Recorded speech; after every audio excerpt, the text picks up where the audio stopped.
Warning, you are about to enter the BGP suite.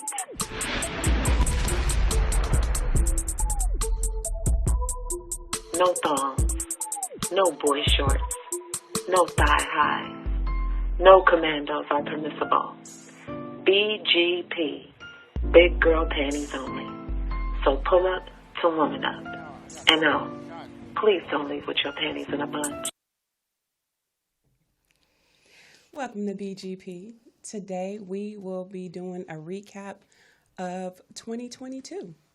But before we get started, I just wanted to address something really quick.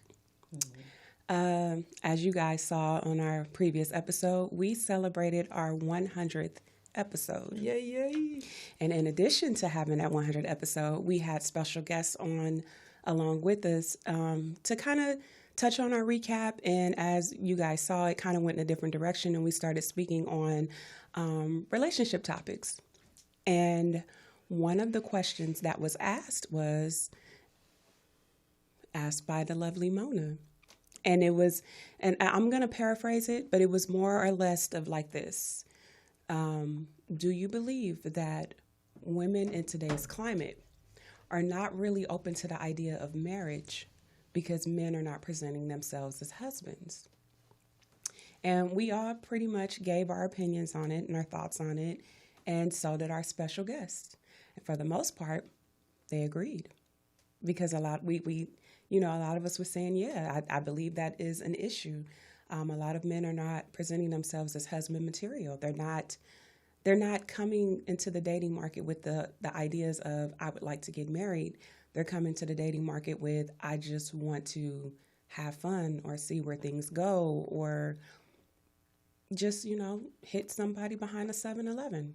I don't know, And so after our episode, our special guest, shout out to DS1, shout out to Ronan, shout out to Foundational Manhood podcast, right? Shout out to them because they gave us a shout out and responded to our question.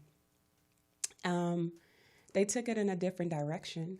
They took it as we were speaking on, we want a man to be a ready-made husband.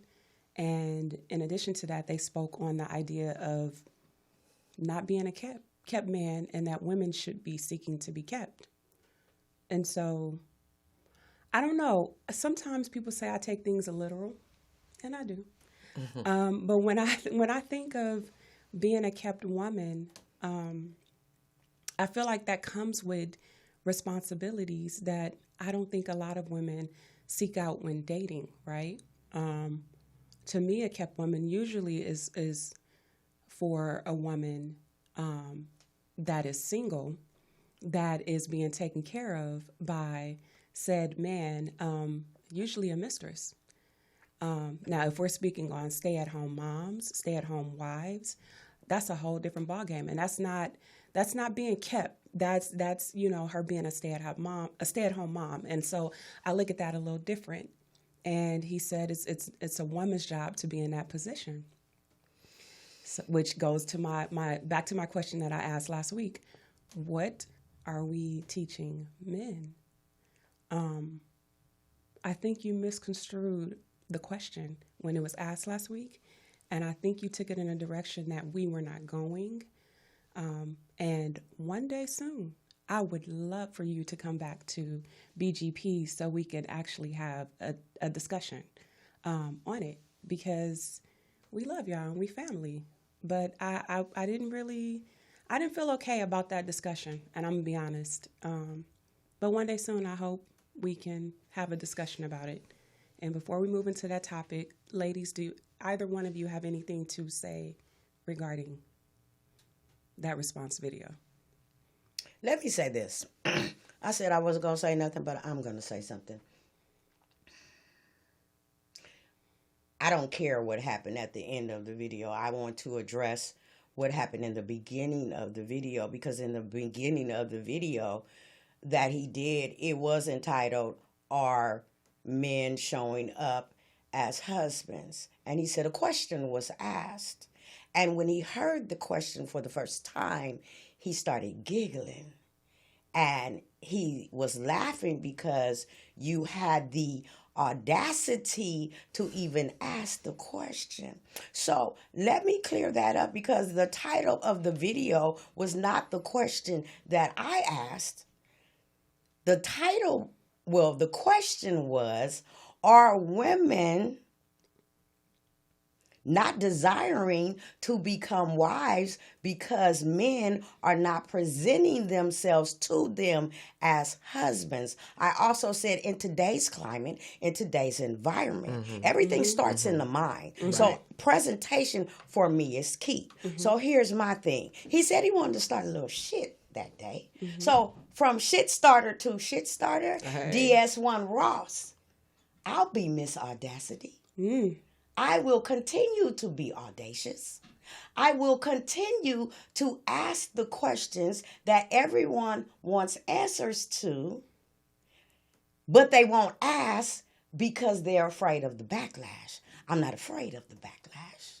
I just ask respectfully, if you're going to give me a spanking, make sure you hit both cheeks equally.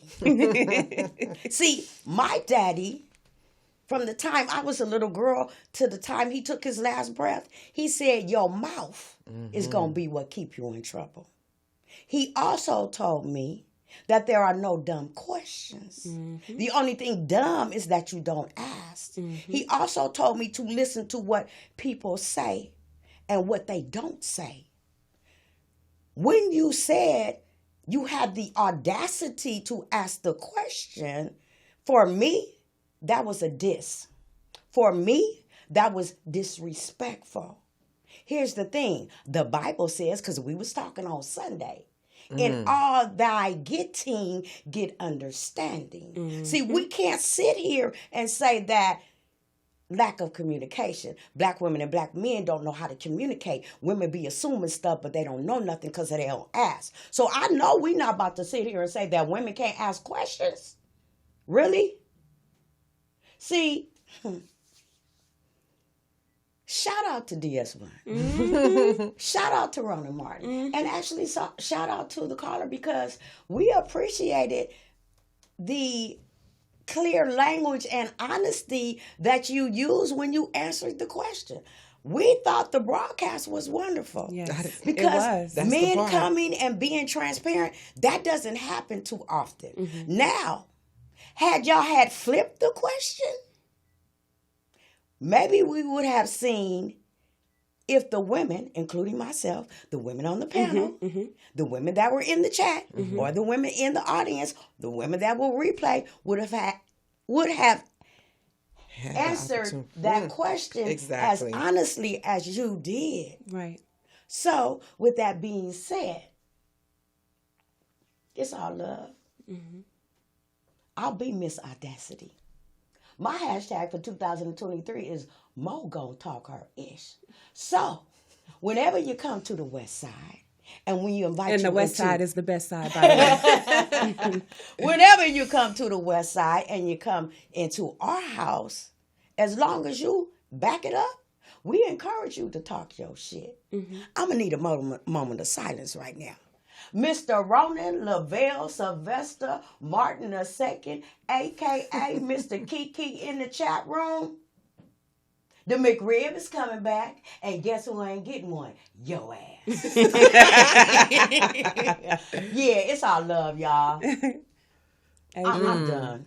You know, the only thing I can really say is I would have think that it would have been addressed right then and there. Like, if there was an issue then, why you didn't bring it up then? You know what I'm saying? Why you wait until afterwards? We were live. Like you said, we had people that we could have rebutted at that time if there was an issue. But for you to wait until days later, that's the part I just need an answer to. Why'd you wait? I mean, like you said, we family. We cool. We thought that was a perfect opportunity. If you felt some kind of way about the question, say it then. Yep. So, West Side. For life. And now to our regularly scheduled broadcast. Right. Acting funny style acting ass. Oh. Right. Niggas. Okay. Today we also want to discuss, our recap for towards the end of the year, and we'll start with our first, the first little group of couple, which is Erica Mena and Safari. As I mentioned in our last broadcast, when we was chuckling, but I was dead serious when I said, answering Mona's question, honestly. When I said being single and looking at some of these marriages doesn't inspire some of us to want to get married, because we see a lot of women being miserable and looking sad and face sunken, and looking hungry, and they was happy before they got married. Bodies was just bad and just, full of glow, and then they get married.